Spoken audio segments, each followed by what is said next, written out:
Thanksgiving Day was already cold, but nothing prepared me for the chill I felt when my sister pointed to the garage and said, "She's used to scraps." She didn't whisper it. She didn't flinch. She just handed me a paper plate, turned her back, and walked inside to her perfect dining room where the rest of the family was already seated under golden lights and polished chandeliers. I stood there for a second, holding that flimsy plate, my kids behind me, Micah and Layla, 12 and 9. Neither of them said a word. They just looked at me, waiting for what came next. And I couldn't cry. Not in front of them. Not after everything we've already been through. So I smiled. I led them through the side door and into the garage. It smelled like gasoline and dust. A single folding table was pushed against the wall with 2 metal chairs and a cardboard box to sit on. No decorations, no warmth, just silence and the sound of forks scraping plastic. That's where we ate our Thanksgiving dinner. My kids didn't complain. They sat with their backs straight, their eyes fixed on their food. Layla nudged her sweet potato pie around with her fork. Micah clenched his jaw like he does when he's trying not to cry. That was the moment I felt something shift. I wasn't angry. I wasn't even hurt anymore. I just looked at them and I knew. I was done begging to belong. And then it happened. A black limousine rolled up outside the house. Not a car. A limousine. Everyone inside paused. I saw their silhouettes through the window curtains, curious, confused, crowding toward the front of the house. But the car didn't stop at the front door. The driver circled to the garage entrance. The engine cut off and a woman stepped out, tall, elegant, wearing a navy blue coat that looked expensive even from a distance. She looked around and asked, clear as day, "I'm looking for the owner of this house." And when I stood up, their faces dropped. I hadn't planned on going to my sister's house for Thanksgiving. I told myself last year would be the last time. But then the kids started asking, "Will Aunt Veronica be there? Will Grandma remember my name this time?" And before I knew it, I was ironing a secondhand dress and baking cornbread in our little kitchen, trying to act like it was all perfectly normal. We live in a modest 2-bedroom apartment on the edge of town. It's not much, but it's clean, warm, and filled with love. I work long shifts as a receptionist at a pediatric clinic, and I pick up freelance writing jobs on the side. It doesn't leave much time or money for extras, but my kids don't complain. They never have. Micah's 12 now, already taller than me. All quiet strength and thoughtful eyes. Layla's 9 and still believes the world is mostly good, though I can see that belief wobble a little more each year. The morning of Thanksgiving, I stood in front of the mirror trying to decide if my old boots looked presentable enough. I told myself it wasn't about impressing anyone. I was doing it for my kids. But the truth is, part of me still wanted to be seen. My sister, Veronica, lives in a gated community where even the trash cans look rich. Her house is huge and cold, the kind that smells like lemon polish and things you're not supposed to touch. She married well, as my mother likes to say. Blake is an attorney, smug and polished, always has a Bluetooth in his ear and something condescending to say about public schools. They have 3 kids, nannies, a Range Rover, a housekeeper who doesn't speak much English. Veronica and I haven't been close since we were teenagers. She was always the one with perfect grades, perfect hair, perfect everything. I was the artsy one, the one who scribbled in notebooks and had potential, but never quite made it. When I pulled into her driveway, the party was already in full swing. I could hear laughter from the backyard and the clatter of dishes through the open windows. I took a breath and turned to the kids. "You 2 ready?" Layla nodded, cradling the sweet potato pie she'd helped me make. Micah just said, "Let's get it over with." I knocked once and stepped inside. Nobody came to the door. They never do. It was always the same, me entering like a guest at my own family's party. My mother, Elaine, barely looked up from her glass of Chardonnay. She was perched on the edge of the couch, watching Veronica's kids put on some dance recital in the living room. "Hi, Ma," I said, placing the pie on the counter. She blinked at me, smiled vaguely, and turned her attention back to her granddaughters. "Oh, you look tired," she said in that way she does, as if it's concern, but really it's judgment in a velvet dress. Veronica appeared from the kitchen in heels too high for someone making mashed potatoes. "Oh, you brought something," she said, eyeing the pie. "That's cute." Blake strolled by, holding a glass of something amber. "Hey, Cal," he said, using the nickname I hate. "Kids look big." We weren't offered seats. We weren't offered drinks. There was no help yourself. No welcoming gesture, no warmth. My cousins were all there, chattering, pouring wine, passing appetizers from one manicured hand to the other, and then there was me, standing in a corner with my 2 kids, smiling through the awkwardness like I always do. Layla whispered, "Can I give Grandma my pie?" I nodded. She walked over and held it out to my mom like she was handing her a treasure. My mother took it, looked at it for half a second, and said, "Oh, sweet potato, how quaint." That was when I realized I'd made a mistake. But it was too late to leave. Dinner was being served, and I figured maybe we'd at least have a seat at the table. Just 1 hour, I told myself. I could endure anything for an hour. Then Veronica walked in, holding a stack of paper plates. Her eyes met mine, and I swear she smiled. "We're a little short on space," she said loudly, as if she were announcing it to the whole room. "So I set something up for you guys in the garage." I didn't understand at first. "The garage," I repeated, almost laughing, thinking it was some weird joke. She nodded, dead serious. "Yeah, you're used to scraps, right?" Every conversation in the room stopped. No one said a word. And just like that, I knew I was back where I always was, unwanted, overlooked, shoved aside like a stray dog who got in through the back door. My kids looked up at me, waiting to see what I'd do, so I smiled. I took the paper plates from her hands, and I walked them to the garage. The garage was cold, not just physically cold, though it was that, too, with a thin draft slipping through the side door and the concrete floor leaching the warmth from our shoes, but emotionally cold. A place that wasn't meant to hold people, let alone family. It smelled like oil, cardboard, and neglect. There was a folding table set up against the far wall, 2 chairs and a crate, no centerpiece, no tablecloth, just a roll of paper towels and a few flimsy utensils. One of Veronica's kids' old booster seats sat dusty in the corner like a silent insult. Micah sat down slowly. Layla looked around, then reached up and touched my hand. "Is this where we're eating?" she asked quietly. I nodded.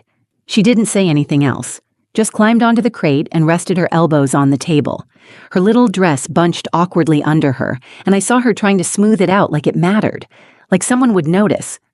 I laid out the food we'd been given, turkey slices barely warm, some mashed potatoes with no gravy, and green beans that looked like they'd been microwaved in a plastic bag. No cranberry sauce, no bread, no second helpings. No one came to check on us. Micah held his fork for a long time before finally stabbing at a piece of turkey. "Why'd they put us out here?" he asked, not looking at me. I didn't have an answer. Layla's eyes were shiny, but she blinked fast, trying to be brave. "Did we do something bad?" I swallowed hard. "No, baby, you didn't do anything wrong." "But they're all inside," she said, "and we're out here. It doesn't feel like family." I could barely breathe. My chest was tight with the kind of ache that's more exhaustion than pain, when you've spent years trying to prove yourself to people who've already decided you don't count. I wanted to storm back in there, flip the table, scream. I wanted to throw their fake kindness in their faces and tell them exactly what I thought. But instead, I looked at my children and felt something even stronger. I felt shame. Not because I had done anything wrong, but because I had let it get this far, because I had dragged them into it, because I'd convinced myself year after year that maybe this time would be different. Maybe I could show up and be welcomed, respected, seen.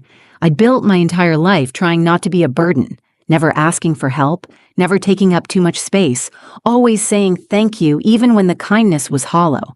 I thought if I played by the rules, if I smiled enough, worked hard enough, kept my mouth shut, I'd eventually be let in.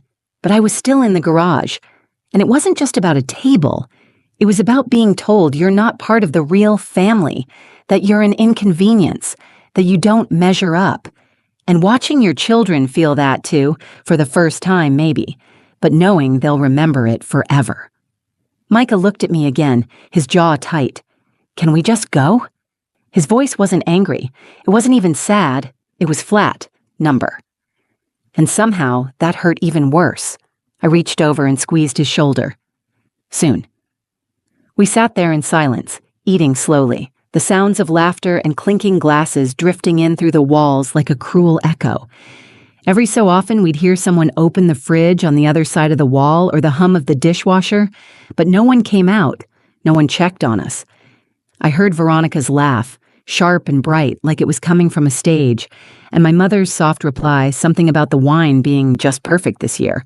No mention of us, not even a fake one. Layla finally spoke. I miss our house, even if it's little. Micah added, it's not little, it's just enough. And I could have cried right then. But I didn't. I smiled at them, even if it felt like my face might crack from holding it in. I said, we'll go home soon. And when we do, we're going to make hot chocolate, and we'll play Monopoly, and we'll be thankful for what we have, not what they think we should want. They both nodded. That's when I realized something I should have seen years ago. This wasn't my family anymore. Blood makes you relatives. Behavior makes you family, and my family was sitting right in front of me. Still, as I started cleaning up our plates and preparing to leave, I couldn't help but glance back at the house one last time. That's when the headlights swept across the driveway. A long, sleek black car pulled up slowly, quietly. A limousine, not a visitor's SUV or one of Blake's work clients. A limo, with tinted windows and a driver in a cap. Micah squinted through the garage door's dirty window. Is that... The engine shut off. We waited. And then the back door opened, a woman stepped out, and everything changed. The limousine door didn't swing open right away. It eased out, slow and deliberate, like whoever was inside wasn't in a rush, like they already knew they had everyone's attention, even from the garage. I stood completely still, my hands clutching the sides of the paper plate I hadn't thrown away yet. The kids had frozen too. Even they knew this wasn't normal. You don't get random limousines showing up in quiet suburban neighborhoods on Thanksgiving Day. Micah leaned closer to the window. Mom, you see that? I nodded. The house was suddenly quiet, eerily quiet. Through the tiny glass square in the garage door, I could just make out silhouettes behind the living room window, heads turning, curtains shifting. I imagined every conversation inside grinding to a halt. The driver stepped out first, tall, pale gloves, crisp uniform. He said something to the passenger, then stepped back and opened the door. And then she appeared. A woman, maybe late 60s, early 70s. Gracefully aged, tall and elegant, wearing a long navy blue wool coat that practically whispered money. Not flashy, not gaudy, just real. She looked like someone important, but not the kind who needed to prove it. She didn't head for the front door like everyone expected. She turned toward the side gate, and then she walked, directly toward the garage. Micah whispered, "Is she, coming here?" Layla stood up slowly, pressing close to me like she wasn't sure if she should be nervous or excited. The woman stopped just outside the garage door. I opened it halfway. She didn't flinch at the cold or the draft or the sight of 3 strangers with paper plates and a folding table. Instead, she smiled. "Excuse me," she said, her voice smooth and calm, like she was just asking for directions at a bookstore. "I'm looking for the owner of this house." For a moment, I assumed she meant Veronica. Maybe a friend, a client, one of Blake's colleagues, but something told me she already knew the answer. I swallowed and replied, "That would be my sister. She's inside." The woman tilted her head. "And you are?" Callie Rivers." She took a slow step forward. "Yes, you're exactly who I came to see." The garage was dead silent. Layla clutched my fingers tighter. Micah stood taller, like his instincts were kicking in, and he wasn't sure if he needed to defend me or run back inside. I asked, cautiously, "Do I know you?" She smiled again, but this time it held something more. Something like familiarity. "My name is Margot Ellington. I'm the founder of Women Forward. We run community outreach and mentorship programs across the state. About 5 years ago, you volunteered with one of our shelters. You wrote a series of blog posts afterward, raw, honest, beautifully written." My eyes widened. I remembered that. It was right after I left my husband.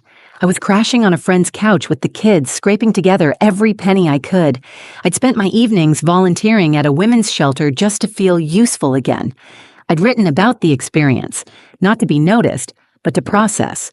I posted it on a personal blog with maybe 20 readers. "I've been following your writing ever since," she continued. "You have a way of making people feel seen. We need that now more than ever." I couldn't think. I just stared. She went on. "We're putting together a speaker series for our national summit next spring. I'd like you to be our opening keynote. We'll handle everything: travel, accommodations, childcare if you need it. And we're offering a publishing contract for your story. Your voice matters, Callie, and it deserves to be heard." I didn't answer right away. I could feel the weight of the moment, the warmth creeping up my neck, the disbelief, the part of me that still thought someone like her couldn't possibly be here for someone like me. Micah finally broke the silence. "Wait, she wants you to speak?" Layla turned to me, eyes wide, hopeful. "Because of your writing?" Margot looked at them both and said, "Because your mom is extraordinary." And for the first time in a long time, I believed it. I glanced back toward the house. I couldn't see their faces, but I knew they were watching. I could feel it. The confusion, the tension, the disbelief rippling from the living room all the way to the garage. They had shoved me out here to keep me small, but now a limousine had pulled into their driveway and a woman in a navy coat was asking for me. I turned back to Margot. I nodded. Yes, I'd be honored. And just like that, everything began to shift. Margot reached out her hand, not in some dramatic, over-the-top way, but with the quiet confidence of someone who wasn't just offering an opportunity. She was offering respect. Real, earned, long overdue respect. I stepped forward, my fingers wrapped around hers, and in that moment something in me stood taller. Not out of pride, but out of recognition. The kind that only comes when someone finally sees you for who you really are. "I'll grab my coat," I said, almost breathless. "You won't need it," she smiled. "We'll take good care of you." Micah grabbed our leftovers and held them like precious cargo. Layla slipped her hand into mine again, her eyes glowing like she was watching a movie and realizing her mom was the main character. We followed Margot out to the limo, the cold November air brushing across our faces like a new beginning. As we stepped into the car, I glanced back toward the house. That's when I saw them. The curtains in the dining room were still parted just enough to reveal the entire scene. Veronica stood with a wine glass frozen in her hand, mouth slightly open like she couldn't quite process what she was seeing. Blake hovered behind her, his arm limp at his side. My mother sat at the end of the table, eyes narrowed, trying to make sense of it all. They looked confused, not angry, not embarrassed, just stunned. As if the universe had flipped the script and handed the spotlight to the person they'd pushed into the shadows. The car door closed with a quiet thud, sealing us into a world that, for once, felt like mine. The seats were soft, warm. The lights inside were dim and calming. Margot spoke to the driver through a small window, then turned her attention back to me. "We have dinner reservations downtown. I thought we'd discuss the summit, the contract, and what kind of support you'll need for the next few months." I nodded, still slightly in disbelief. Wow. Yes. That sounds perfect. Layla whispered, "Is this what it's like to be famous?" I laughed, not out of arrogance, but with joy that spilled out before I could stop it. "No, baby," I said. "This is what it's like to be respected." Micah sat across from us, watching everything. He didn't say much, but he didn't have to. The way his shoulders relaxed, the way he finally looked proud instead of protective. That was enough. As the limo pulled out of the driveway, I caught one final glance in the side mirror. The house looked smaller now, not physically, but symbolically. It didn't feel like something I needed anymore. I wasn't hoping for a seat at that table. I wasn't fighting to be part of that world. I was building my own table now, one where my kids would never have to wonder if they were welcome. Dinner that night was like something out of a dream. Linen tablecloths, real silverware, warm bread in a basket, and servers who called me ma'am like I mattered. But the real magic wasn't in the food or the service. It was in the conversation. Margot wanted to know my story, all of it. She listened, not to respond, not to correct, but to understand. She took notes when I mentioned the challenges of being a single mom, the way people make you feel like a failure just for surviving. She nodded when I talked about staying up until 2 a.m., writing blog posts after putting the kids to bed. She smiled when I described how Layla helped me color code job applications and how Micah once Googled how to pay rent with no money because he heard me crying in the kitchen. "We need your voice," she said again. "People think inspiration has to come from big, glamorous lives. But it's the quiet fighters who show the most courage, the ones who keep showing up even when no one's watching. When the check came, she waved it away. You've already paid enough. Let us take it from here. The ride home was quiet, not because we had nothing to say, but because peace doesn't make a lot of noise. I tucked Layla into bed that night, and before I turned off her light, she said, I'm glad they put us in the garage. I blinked. You are? She nodded. Yeah, because if they didn't, the limo wouldn't have known where to find us. That stopped me. She was right. Sometimes you're pushed to the margins so you can find the path you were meant to walk, or so it can find you. I kissed her forehead. You're smart. I get it from my mom. And just like that, I finally understood. They didn't break me that day. They revealed me. It's been almost a year since that Thanksgiving. And in a way, I'm still trying to catch up to the woman I became in that garage. Some things changed fast, like the emails and phone calls that started coming in after Margot's team announced me as the opening speaker for their summit. Like the publishing deal that landed in my inbox with the subject line, Your Voice Matters. Like the way people suddenly started remembering my name, not as Veronica's sister or Elaine's daughter, but just Callie. But other changes were quieter, the kind that happen in the space between heartbeats, when you stop apologizing for who you are, when you stop shrinking to make others comfortable, when you finally believe that your story doesn't need permission to be told. The keynote speech was terrifying and beautiful all at once. I stood on a stage in front of hundreds of women, CEOs, teachers, single moms, students, and I told the truth about the garage, about my kids, about the years I spent trying to be small enough to fit into a family that was never going to open its arms. I watched strangers cry. I watched them nod. I watched women line up afterward just to say, thank you, that was me. And in that moment, I felt more at home than I ever had around my own family. The book came a few months later. We titled it More Than Scraps. I cried when I saw the cover, my name in bold, not buried in fine print or hidden behind someone else's. My name, my words, my worth. The money wasn't life-changing, but the validation was. Micah started writing too. He keeps a journal now, and last week he read me a poem he wrote called Chairs Don't Make the Table. He doesn't say much about that Thanksgiving anymore, but I know it left a mark, and I think he's learning to turn it into something good. Layla's still Layla, curious and kind, always watching. She asked if we could host Thanksgiving this year, just us and a few friends. No folding chairs, she said, only couches and pillows and warm food. So we did. The living room was too small for everyone to sit at once, but no one cared. People ate on laps and floors, laughing and sharing seconds. There were candles, music, and love, real love, wrapped around everything like a soft blanket. No one asked why we weren't at Veronica's, and I didn't offer. My mom sent a short message that morning, just 2 lines. Hope you're well. Miss you sometimes. I stared at it for a while before replying. We're doing fine. Hope you are too. No anger, no bitterness, just peace. Because here's what I've learned since that day in the garage. You can waste years trying to earn the love of people who have no idea how to give it. Or you can give that love to yourself and watch how it changes everything. There's power in walking away. There's power in building your own table. And sometimes, when you least expect it, the world shows up with a limousine and reminds you, just because they didn't see your worth doesn't mean it wasn't there. It was. It always was. And maybe, just maybe, being sent to the garage wasn't the insult I thought it was. Maybe it was the spotlight I didn't know I needed.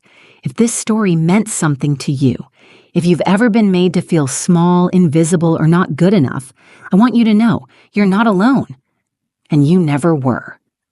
We all deserve a seat at the table. But if they won't make space for you, build your own. And trust me, the right people will show up. If this video resonated with you, please give it a like. It helps more than you know. Share it with someone who needs to hear it today. And if you're new here, or if you felt something real in this story, subscribe to the channel. We tell stories that matter, and yours might be next. Drop a comment below. Have you ever had a garage moment, or a time when everything changed unexpectedly? I read everyone, and I'd love to hear from you. Thanks for watching, and for being part of something bigger. I'll see you in the next story.